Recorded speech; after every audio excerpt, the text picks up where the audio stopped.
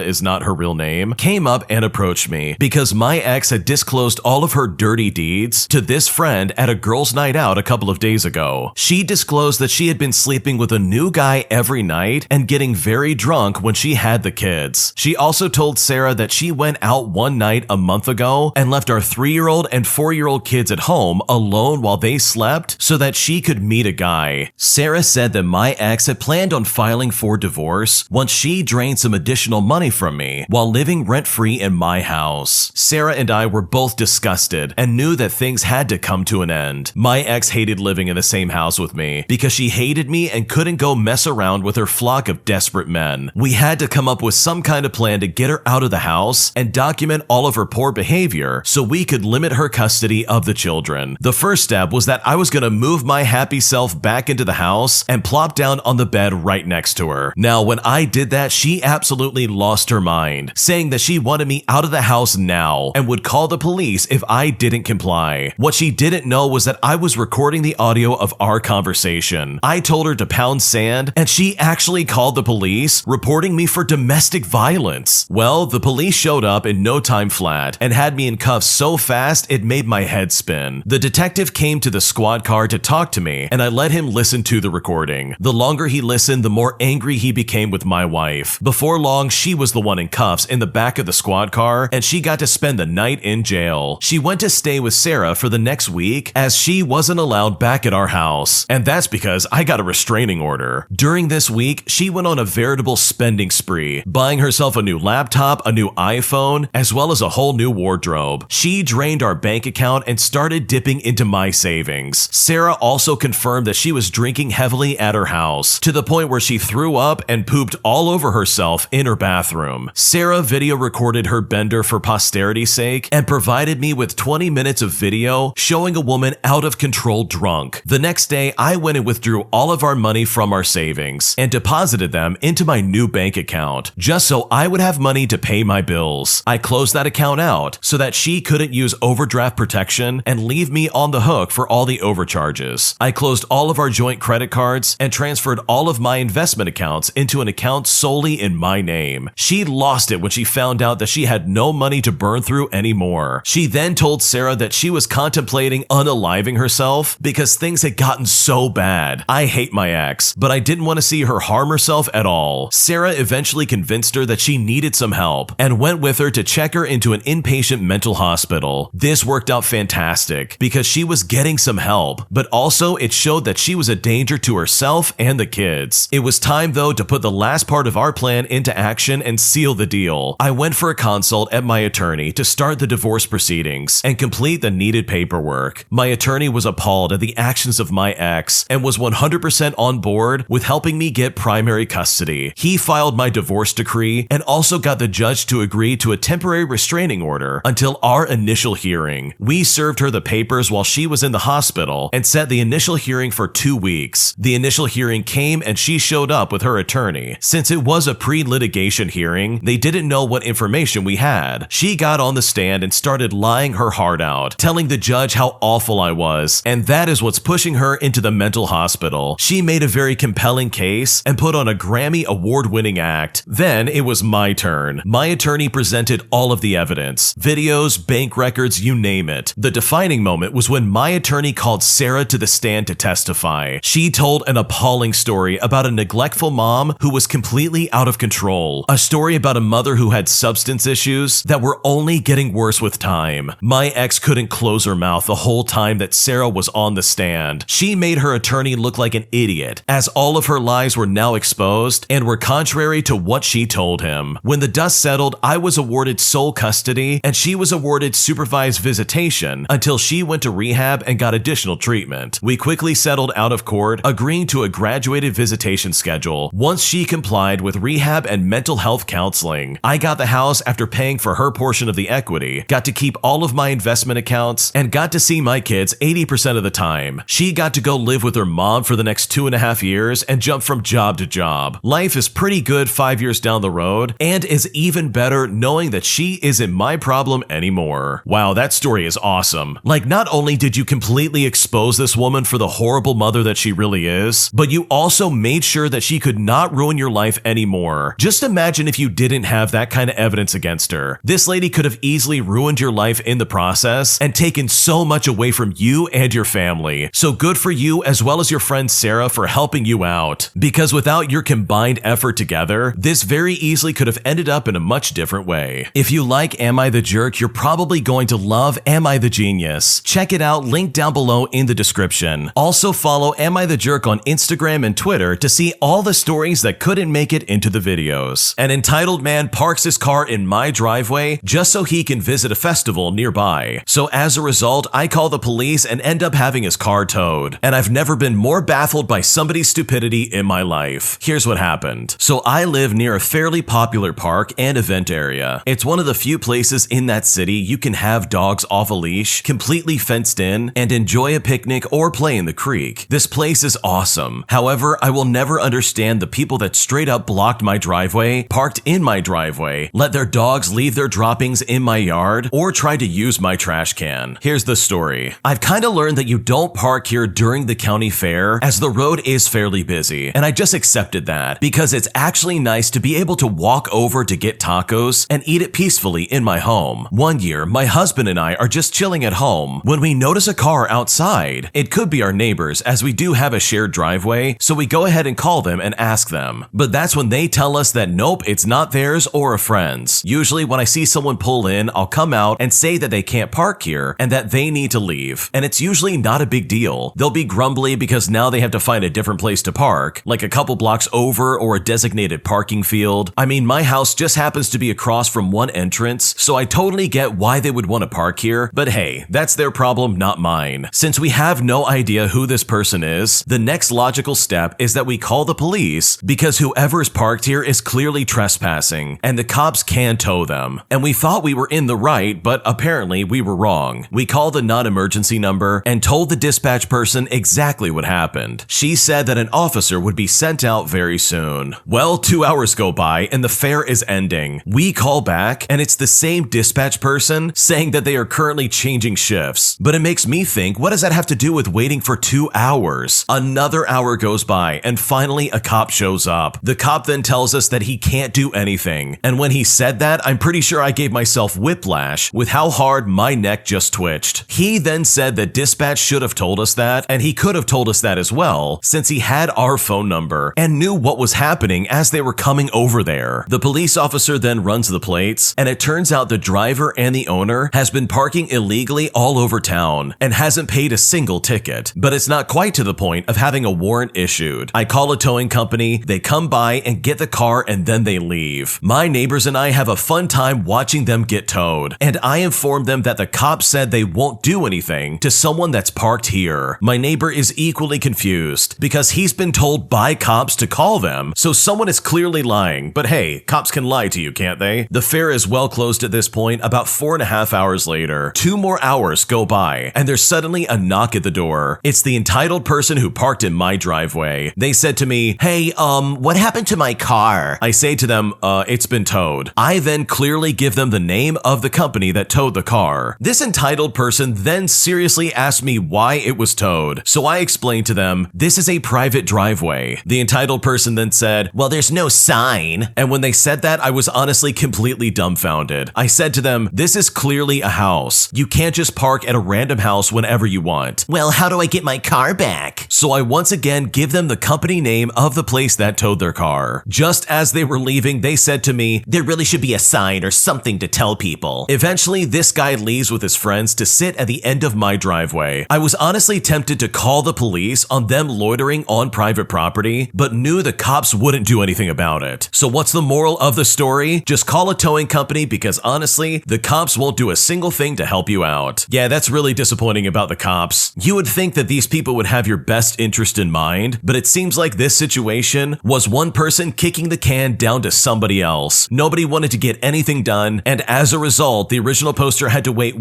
like 3 hours for anyone to show up? That is so unacceptable. And I'm right there with the original poster. If the dispatcher should have told us, then the cop should have called and been like, "Hey, you can just call a tow company. I can't do anything about this." Like, that literally could have saved everybody time, and the original poster wouldn't be on the hook for like 3 hours waiting for nobody. And also, the person that parked in their driveway is a complete idiot. Like, seriously, you don't just park in someone else's driveway. You absolutely can and should get towed for something like that, and there's really no good excuse to justify your actions. So good for the original poster, in my opinion. They did the right thing by having that car towed, and it's not your fault for this entitled driver's absolute negligence. Today, I messed up by saying out loud exactly why I didn't change my last name when I got married to my husband. And now I'm really embarrassed and I seriously don't know what to do. Here's what happened. So I first want to say that this happened in Latin America, not in the USA. I'm a 30-year-old female, and I have been married to my husband, who's 32 years old, for 5 years now. But we have been together for more than that, as we are high school sweethearts. My husband's last names, and yes, we have multiple names, as in my country we have 2 of them, are really generic, not original or cool. They are just super plain. Imagine Smith or Johnson, while mine are really uncommon. One of them is the name of a really beautiful and elegant animal, while the other is foreign, and the name of a little town in another part of the world. I do not use my husband's name. I have never introduced myself as Mrs. Smith. I don't like being called Mrs. Smith, and even when talking about our family, I don't use only his name. Like, if we are giving a present, I will sign with both of our last names. We are not Mr. and Mrs. Smith. Even in the wedding, I refused that title. Nobody knew, only my husband, why I didn't change my name. Everybody just assumed that it was just good old feminism and left it at that. Last week, one of my husband's cousins had his engagement party. He is my husband's cousin by blood, and she is the one that is marrying into the family. They are beautiful people and we love them very much. Every one of my in-laws was there, the grandparents, cousins, my husband's siblings, his parents, aunts, uncles, everybody. And every single one of them had the last name of Smith. And obviously, the question about if the girlfriend is going to take the family last name eventually came up. I have to say that every last girl that was married into the family has taken their last name except for me. Well, as you can probably guess, everyone was trying to convince the girlfriend to use the last name. And that's when someone, I can't remember who, said to me, "Well, why didn't you change your last name?" There was absolute silence. My father-in-law stopped, looked at me and said, "Yeah, why didn't you change your name?" Now, do you know that sensation when your mouth moves faster than your brain? I was just enjoying my food, concentrating on my mashed potatoes because they were super fluffy, and I was making figures super discreetly with them. So I just said, no, more like shouted, really nonchalantly, because yours are boring and mine are prettier. When I said that, you could hear a pin drop. After like 5 minutes of pure shock and horror, one of the youngest cousins just burst out laughing and admitted that their last name is in fact pretty boring. But honestly, I'm sure they are all going to remember this incident for a very long time. Well, I mean, that's one way to definitely tell them exactly why you didn't want that last name. You found found the last names of Smith and Johnson really boring, and so you didn't want to take away from your already beautiful maiden names. So you kept them, and I think there's nothing wrong with that. It doesn't mean you don't love your husband or his family, you just think their name sucks. And honestly, like, who cares? Whatever. It's totally fine that you want to keep your last name and just roll with it. The original poster went on to say that they thought they were about to get eaten alive, but thankfully somebody laughed and broke the tension. Can you imagine 5 minutes, 5 full minutes of nobody saying anything? Just shock and horror and absolute silence. Thank goodness that youngest cousin burst out laughing and decided to break the tension in the room. So hopefully this doesn't turn into some weird family drama, and all because you were accidentally just a little bit too honest. Am I the jerk for not waking up my boyfriend for work on time, even though I definitely could? Here's what happened. So my boyfriend has been living with me since he landed his first engineering job 2 months ago. I've been the one to wake him up several times when I notice that he's sleeping in. He has his first alarm at 7 o'clock, then another one at 7:10, and he has to leave at 7:45 a.m. max if he wants to get to his workplace by 8 o'clock. I, on the other hand, work from home. I am a freelancer, so I have no need to wake up early. On the times I realize he hasn't moved from bed and it's past 7:30, he would get really mad when I woke him up, yelling at me by saying, "Why didn't you wake me up sooner?" So today, I woke up at 7 o'clock by his alarm clock, and that's because we sleep together in the same bed. He woke up, turned it off, and went right back to sleep like he usually does until his 7:10 alarm went off. Then he turned off the 7:10 alarm and went back to sleep again. Now, I wasn't really paying attention to the time, but I was using my phone as some clients were texting me already. I kept looking at my boyfriend from time to time, and he would open his eyes at me, smile, nod, and then close his eyes again. Now, here's where I might be the jerk. I checked the time and it was already 7:37. I look at him calmly, he smiles, and I ask him, "Do you know what time it is?" To which he answered, "I don't know, probably 7:25 or something like that." Then he took his phone, saw that it was 7:37, and rushed off to the bathroom, slamming the door shut. As he was putting his clothes on, he was arguing with me. "You know, it's a real jerk move of yours to not tell me the time earlier. Because of that, I'm gonna be late and will leave without even brushing my teeth." I told him that I didn't mean to make him upset, but that being on time for his work isn't my responsibility. He then said to me, "If you are awake and capable of helping me out, you should have done it, but you decided not to, so that makes you a jerk." Now, I get that we are a couple and should help each other out, and he's the one paying for all the food and half the bills, so the last thing I want is for him to lose his job because of some kind of tardiness. I was not troubled about being a jerk until the moment he retaliated back at me in a pretty nasty way. Before leaving for work in a rush, he blew his nose on my favorite towel, leaving snot all over it. Now, he is in general a very good partner, so I was appalled and very shocked that he would retaliate like that, which made me rethink if I should just keep waking him up if he sleeps in, as I am already awake and I'm capable of doing it. So am I the jerk for not waking him up when he needed to be up? What should I do? Honestly, it sounds like your boyfriend is being a giant baby about this. He has how many alarms to get him up? Like what, 5? This guy can't get up and get ready for work after 5 alarms. Seriously, that is not your problem. The problem is that he does not prioritize his schedule, so his tardiness and lack of caring is now being placed on you. He's trying to blame you for something he has full control over. He could easily get up on time if he really wanted to, but instead he wants to try and get another minute of sleep. Well, guess what? If you keep doing that, you're just gonna be late. And that is nobody's fault, especially your girlfriend, who, by the way, is not obligated to wake you up. I think the more rational response here from the boyfriend would have been to say something like, "Hey, is there a chance you could help me wake up in the morning? I'm having trouble getting up when my alarms go off, and I really could use the help." Something like that would have been way more appropriate than whatever the boyfriend just did. Instead, he runs into the bathroom, slams the door, and screams at his girlfriend, all because he was unable to get up. Like, this man is an adult, right? Like, this guy is literally 35 years old. You're telling me at 35 years old you can't get up on time and go to work, and yet still you want to try and blame that on your girlfriend? No, I don't think so. The original poster in this story is absolutely not the jerk. The boyfriend is being irrational, and I really think that any kind of blame about him being late is placed firmly and squarely only on his shoulders. My girlfriend says I'm being selfish and I need to step up as a man and help pay for her insurance that went up due to her getting a DUI. And at this point, I'm seriously unsure of what to do. Here's what happened. So I've been with my girlfriend for 5 years now. We broke up last year and got back together again after 4 months. My life was hectic and so was hers, and so we formed a strong bond with one another. Over the years, there have have been trials and tribulations. Her mom had a midlife crisis and went crazy. When she turned 18, she was kicked out of the house by her mom, and her mom divorced her husband, which literally left my girlfriend living with me. My girlfriend and her mom didn't get along, so she moved out with her best friend, and then eventually broke up with me because of how it was affecting me emotionally. Fast forward a few months and here we are. Her friend is moving, which means she needs another place to live. On top of that, she got a DUI and her insurance is now $600 a month. She works one job and for some reason won't get another. She claims mentally she is drained. The issue started 3 days ago when she was crying. I asked her what was wrong and a whole can of worms was unleashed on me. She wants me to put her on my mom's insurance, with her as a secondary. And then she said that her stepfather said it was my turn as a man to step up and help her out. She then said that she doesn't understand how I could know what she's going through and just watch her suffer like that. And that if I can't do the insurance for her, she asked if I could help her expunge her record. I said that was a lot and that I needed time to think. She then called me selfish and talked about how I have never helped her and that I have a few days to decide what's important. She said I was also selfish for not agreeing to an apartment that I would pay more than her for since my income is higher. She said that so many couples do this and that I'm selfish for not wanting to do it for her. I then told her that I'm 21 years old and I shouldn't have the responsibility for her situation. She then told me to let her know so she could find a man that will help her if I won't. That same night, she apologized and said that she said a lot of things that she didn't mean and that she loves me and is just going through a very difficult time. I love her but don't know how to handle this. She crossed a boundary. However, I do love her and I don't want to kick her when she's down. What should I do? Your girlfriend sounds awful. She is literally trying to guilt trip you and love bomb you into basically paying for her mistakes. This is not a case of you being a man and stepping up to the plate. This is a case of her not having the money and trying to guilt trip you, as well as pull a fast one on you by apologizing later, just to try and make you feel guilty for not liking what she said. Like, this is all just manipulation tactics. She is not a good girlfriend. She is the one being super selfish, and if I was in your shoes, I would be like, listen, I'm not paying for any of this. This is too much for me, and if we need to break up again, just let me know and I'll find someone else. Because what she's asking is really unfair, and if I was in your shoes, there's no way I would be willing to help her out. When you subscribe, make sure to hit the bell to turn on notifications. To finish listening to all the stories, check out the playlist at the top of the description. And if you want some chill music to put on in the background, check out easymode.com. If you like Am I the Jerk, subscribe to Am I the Genius. Everything will be linked down below in the description.